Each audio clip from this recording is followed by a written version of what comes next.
Welcome to the Natural Resources Subcommittee. Let's go ahead and take a roll.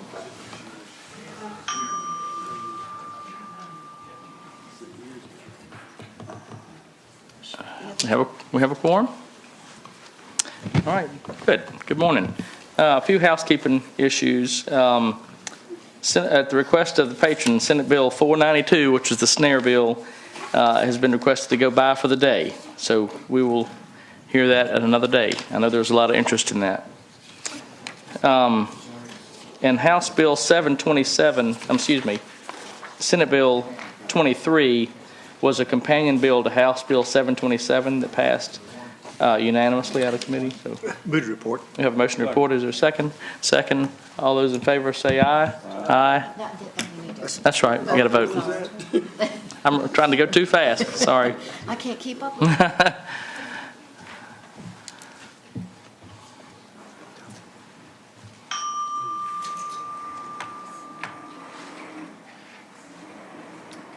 All right. That bill reports 6-0. So that brings us to our patrons. Good morning. Senator Morrison, you'd like to go first? Thank you. Draw your attention to Senate Bill 31.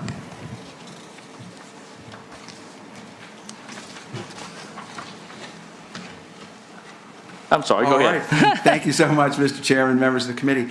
This bill makes a number of relatively small changes to what is fundamentally a successful program. The Virginia Land Conservation Foundation has provided grants for over 20 years protecting working and natural lands across the Commonwealth. The bill increases the funding target for the program and makes it more accessible for grantees to do projects. Now, the increase in funding was taken out of the bill, and that's up to the will of the money committees as to what would be spent. The code currently it does four things. The code currently contains a formula to determine a recommendation appropriate amount for VLCF. Instead, the legislation, that was the part that came out. We had originally put in $40 million into the bill, and that was stripped out. What it does, it allows for a member of tribal Virginia Indian tribes to play a larger role by including them as membership on the VLCF board. It adds flexibility to the requirements for funding projects. Currently, an easement acquired with VLCF dollars must be co-held by a public body, and any land acquired must be protected by a conservation easement held by a public body. The bill would allow accredited land trusts to hold easements without a co-holder and would allow VLCF to accept a reversionary interest rather than requiring a publicly held easement. This is something that local governments didn't want to spend their money on. And secondly, we didn't have certified land trusts at that time, and now we do. The bill also requires an annual report to include goals and funding needs for each type of land eligible for grants, as well as underserved communities. And finally, it removes the provision adopted in 2019 that required VLCF to hold grant rounds in advance of appropriations being made, and it was just impossible to do that ahead of time. They needed to do that afterwards. So that is what the bill does. Relatively minor changes to our very successful program involving our Virginia Land Conservation Foundation. Thank you, Senator Morrison. Any questions by committee? Hearing none, we'll go to the queue first for comments in support, and it looks like we have Ellie Boomer. Hi, yes, I'm Ellie Bamer with Environment Virginia, and we support this bill. Oh, thank you. That was quick. And we have no one in the queue in opposition, so we'll go to the room. Is there anyone in the room in support of Senate Bill 31? Please come forward.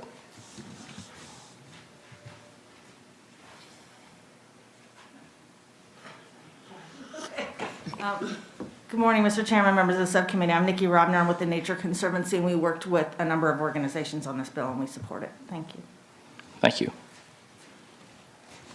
Good morning. Good morning. My name is Marian Werkheiser. I'm here on behalf of the Chickahominy Indian Tribe, Chickahominy Indian Tribe Eastern Division, Monacan Indian Nation, the Huntsman Indian Nation, Rappahannock Indian Tribe, and the Upper Mattaponi Indian Tribe. And these federally recognized tribes would greatly appreciate becoming eligible for funds under this program. This is a program that right now local governments are eligible for, and by adding the tribal governments, we'll just be extending that option to them. So thank you very much for supporting the bill. Thank you. Anyone else in support? Anyone in opposition in the room? So we do have a note that would need to go to appropriations. I'm sorry. We do have someone else in the queue. Since we do have a little time, we'll hear from Chief Richardson. Good morning, Mr. Morning. Chairman. I'm here in support of this bill. It seems like it's a little inequity there that the tribes are not eligible for this funding. And so I would appreciate the passage of the bill so that we would be available to apply for this funding along with everyone else. Thank you. Thank you, Chief. Any further questions, committee? Okay, that'd be appropriate. I move that we report and refer Senate Bill 31. Second. We have motion and second to report and refer. So let's vote on the board.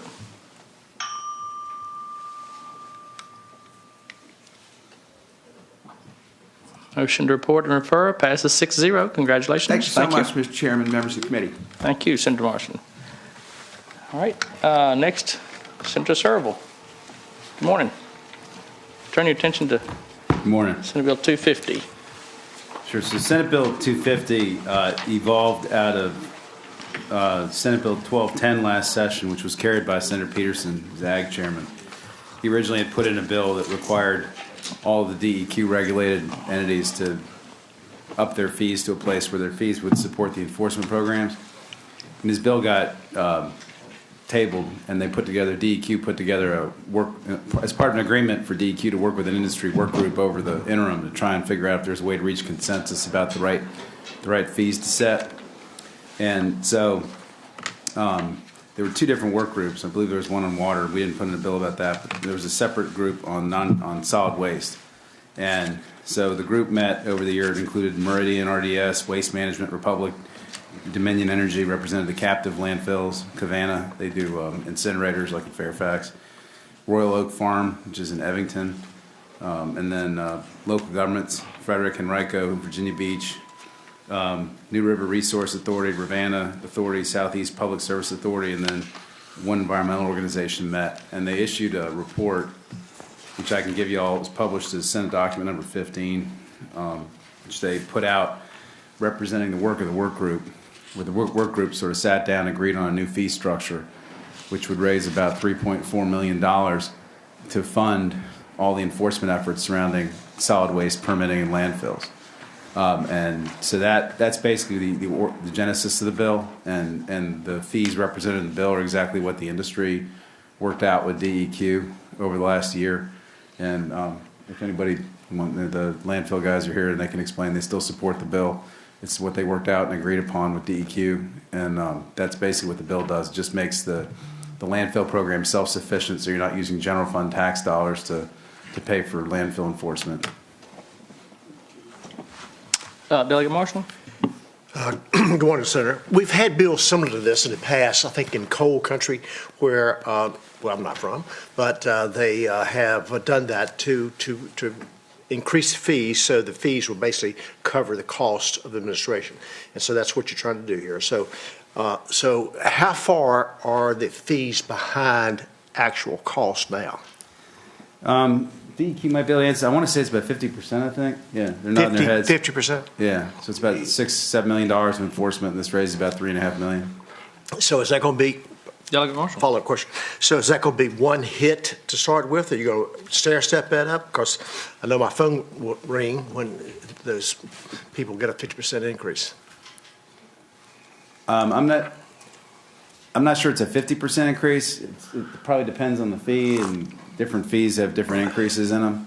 And as I said, I read off to you the list of people that were there representing different industry groups. I have no idea how much each locality was communicating with all the localities or something, or how much and Waste Management and Republic have quite a few of the private landfills, but there's also a lot of captive landfills that industry has. I 200 landfills in the state, is that right? Yeah, I've seen a list.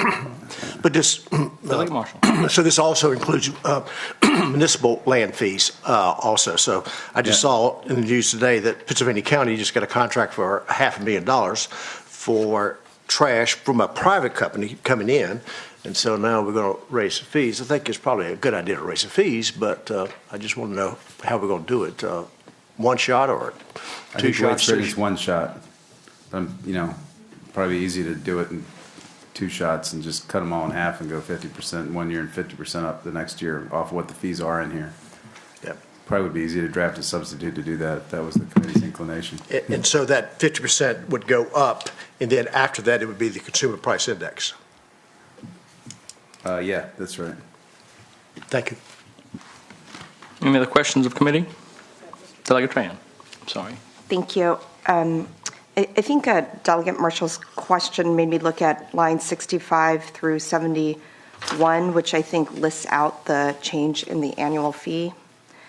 So, and it seems perhaps that the active captive landfills might have the largest change. I didn't see them listed before, and I don't know if they were calculated differently. But Senator Serval, I just want to make sure I understand this is an annual fee that the landfills have to pay, and so it would be beginning like the next year where their registration starts or their contract starts? July 1 or December 1? I mean, January 1 or July 1? July 1. Okay. Okay. So it seems like for some, the change is not, percentage-wise, it might be a lot, but if you go from $4,500, for example, for materials recovery to $6,500, it's a $2,000 change for that year. So I think percentage-wise, it might seem like a lot, but total monetary-wise, the difference doesn't seem as great for most of them. Right. Well, it just depends. I mean, for example, for transfer stations, it's only going up 1,000, but for like from 5,500 to 6,500. But then you look at facilities and post-closure care, it goes from 1,000 to 7,500. I mean, so it's different for everybody. But the overall gross amount is like 3.8 million out of 7 million or something. So it's 50% overall. I don't see any more questions from committee at this point, so we don't have anyone in the queue. Like I said, the industry guys are here and there. Yeah, I'm go to the room now. So anyone in the room like to speak in favor of Senate Bill 492? Yes, sir, Mr. Chairman. Chuck Duvall. I represent Waste Management, but I'm also speaking for the Waste Industries Association. It's pretty much as the Senator outlined. We made a commitment last year to meet with DEQ, and over the course of the summer, we've done that. The numbers you see in front of you are what the industry is committed to. DEQ does a great job. We have, if we have a bad actor, we want to take care of the bad actors. Because if you don't, your phone's going to start ringing, and we know what's going to happen on our end. You're going to call us, and these fees that we have here might be minimal compared to what we might be faced with down the road. So that's basically where we are. We made a commitment. We stand behind our commitment. Thank you. Anyone else in the room like to speak in favor? Anyone in the room like to speak in opposition? Senator Serval, is it safe to say that everybody that would have an impact had an opportunity to be included? Is that safe to say? Yeah, that was the intent of the work group. I mean, I had one person came to me yesterday and said that they just found out and had some concerns. They're not here today, but that's the only griping I've heard about it. And I think that person said they represented companies that had 4 landfills or something like that, but they're not here.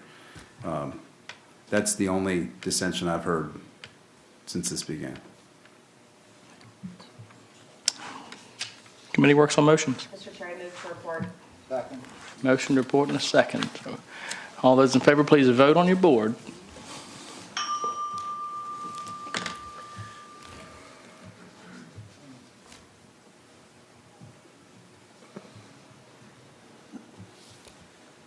Everybody voted? Okay. Bill reports 6-0. Thank you, Senator Serval. Thank you. And committee, that winds us up for today. So I guess we'll meet again for We got an next hour. week.